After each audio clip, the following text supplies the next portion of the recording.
Siniša Karan do të jetë kandidati i Aleancës së Socialdemokratëve të Pavarur në zgjedhjet e parakohshme për president të Republikës Srpska në Bosnjë dhe Hercegovinë.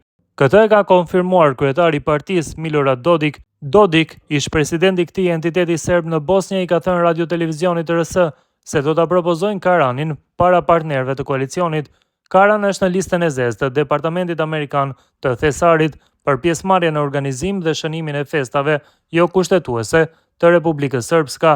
Ai është profesor i çështjeve kushtetuese dhe ministër për zhvillimin teknologjik dhe shkencor në qeverinë jo kushtetuese të Republikës Srpska.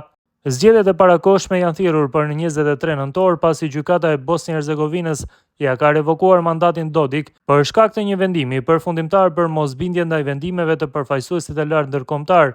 Vendimi i gjykatës ja ka pamundsuar atij mbajtjen e ndonjë pozite publike për 6 vitet e ardhshme, e madje emri i tij është përfolur edhe si kandidat për president i mundshëm i Serbisë pas tërheqjes së Aleksandar Vučićit.